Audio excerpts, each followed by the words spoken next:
Welcome to Hypercar Global, the channel where we take a look at electric vehicles, Tesla and of course Elon Musk. Today we take a look at the secret union Elon Musk created back in 2008 for their workers and the Cybertruck being on the horizon in China. Without any hesitation, let's get into the video.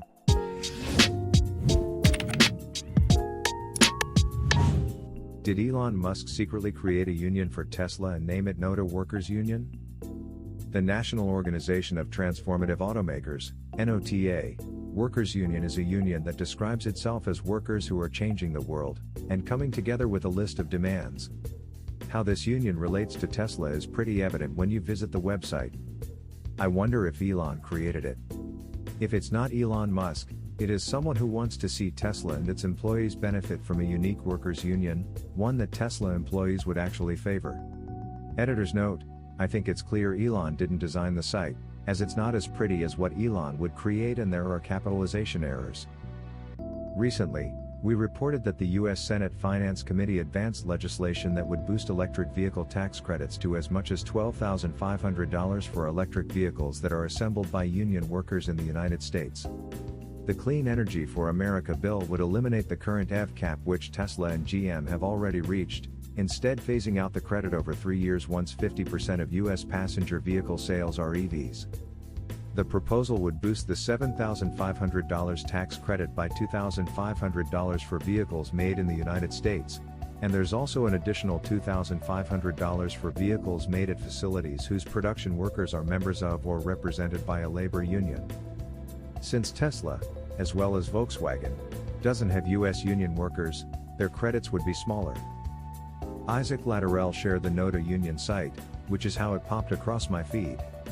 This union seems to be trying to gain the attention of Tesla, with Giga Texas as the website's background and a list of demands that are clearly aligned with Tesla's own mission and history.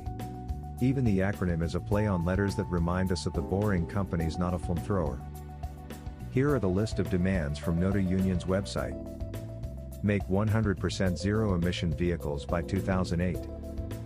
Meaningful work accelerating the transition to sustainable energy. Spend zero in paid advertising, investing more money in product development workers.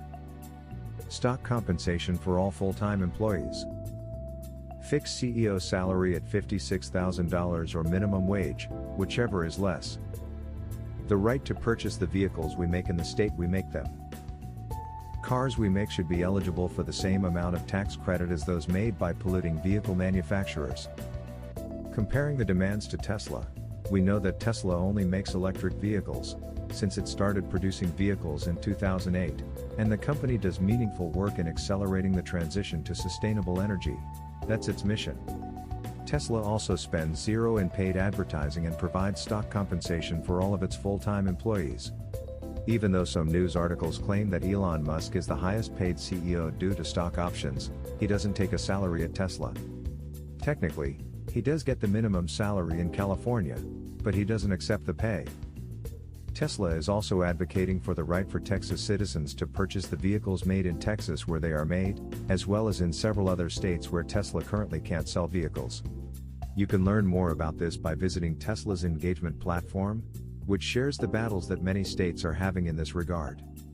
I've extensively covered Connecticut and New York as well as some issues here in Louisiana. The last demand is something that anyone advocating for clean energy, clean air, and clean vehicles will agree with. Cars made by NOTA Union's workers should be eligible for the same amount of tax credit as those made by polluting vehicle manufacturers. I glanced at the sign-up form to join the union. One of the questions asked, "Which zero-emission only automaker do you work at?" Had 4 possible answers. Tesla. I work at an automaker that makes mostly ICE vehicles. Other. I don't work in the industry. The last answer leaves room for those who support Tesla and electric vehicles to join, I think. The only other question, besides the basic ones asking for basic personal information, wanted to know which of the demands you agreed with. For Tesla, this would be the perfect union for any of its workers to join, one that is perfectly aligned with Tesla's mission and supports both the company and its employees. If Tesla's employees joined this union, Tesla would then qualify for the proposed extra $2,500 EV tax credit.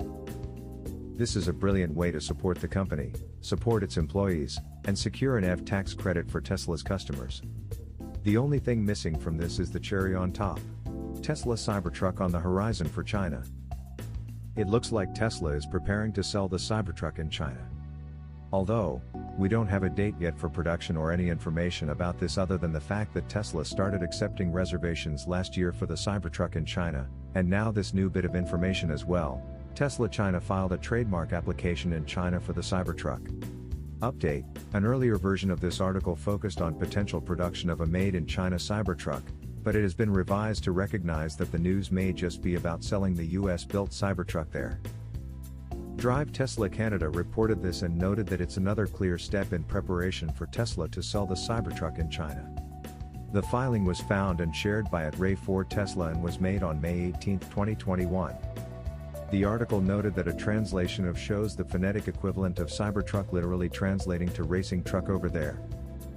The article also pointed out that the unique futuristic design of the Tesla Cybertruck is what could make it a big hit in China, especially since the pickup truck market isn't as big in China as it is here in the US. The first step that Tesla took toward selling its Cybertruck in China was opening up reservations for it back in July of last year. This includes a refundable 1,000 yen deposit for all three variants available for order. Last year, there were several homemade clones of the Cybertruck, including a Chinese one. The video below was shared on YouTube by Jay in Shanghai. According to the captions, the designer spent 2 months building the replica. The designer described the shape as a very simple shape and made some modifications while not wanting to change it too much. One of the modifications is what he described as a deltoid muscle, or 2 humps. It's similar to the Lamborghini style. He also added a front bar with a searchlight, and designed an inverted trapezoid as a tribute to the Lamborghini's design language.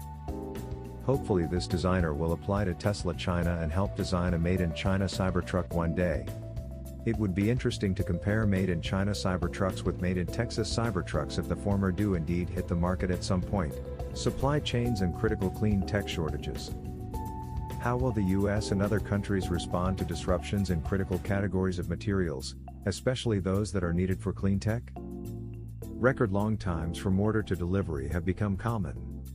Wide-scale shortages of essential basic materials seem in the daily news.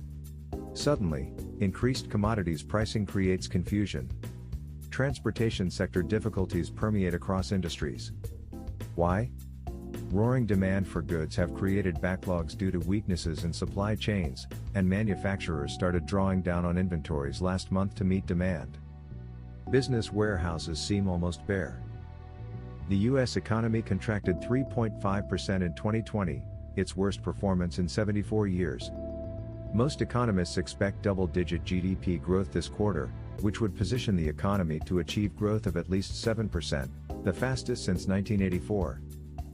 The Harvard Business Review, HBR, argues that the COVID-19 pandemic has dramatically exposed the vulnerabilities of global supply chains, and one fundamental cause is the erosion of the US industrial commons, the domestic capabilities needed to support the development and production of many goods deemed critical to US interests.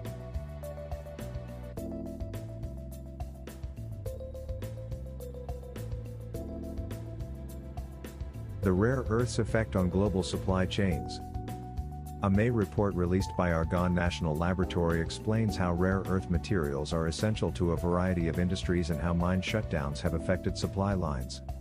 Disruptions to rare earth supplies can have wide-ranging consequences, as they are essential to many emerging technologies, including those that support a clean energy future. Right now, China dominates the global rare earths market. The country produces an estimated 58% of mined rare earths, and it controls roughly 85% of the world's refining capacity. A variety of disruptive events can affect the supply of rare earth materials, including natural disasters, labor disputes, construction delays and, of course, a pandemic. Argonne researchers analyzed the potential effects of 3 supply disruption scenarios on 10 rare earth elements, along with a handful of associated compounds, to determine the market effects. The results of the study highlighted which rare earth elements may be particularly vulnerable to disruptions. The largest price increases in response to disruptions occurred for dysprosium oxide, which is used in permanent magnets, specialty alloys, and other applications. In general, the analysis found that in the case of temporary scenarios, a 1-year export stoppage and a 2-year mine shutdown, price impacts tended to extend years beyond the disruption period. Effects on production, capacity, and demand also could potentially last longer. The model suggested some mines that started up outside of China in response to a disruption would not likely be able to keep operating after primary supplies recovered. Indeed, Tesla's CEO Elon Musk has acknowledged that microcontroller chips are a particular challenge for the all-electric car company. Vacillating between positions that he's never seen anything like it and the fear of running out, Musk pointed to rare earth metals at the core of the problem. The Argonne study team is now working on changes to the model that will help align it with U.S. goals to lower greenhouse gas emissions. They are enhancing representations of rare earth magnet markets for energy-efficient motors, including those used in wind turbines and electric vehicles. And new agent-based models of the lithium-ion battery supply chain will assess how shortages of global materials might affect the adoption of battery technologies important to electric vehicle markets. Do you think the shortages will last for a while? Let me know in the comments below. If you enjoyed the video, please leave a like, and if you are new to the channel, why not subscribe? Turning on bell notifications will alert you when I upload so you'll never miss any more Tesla news.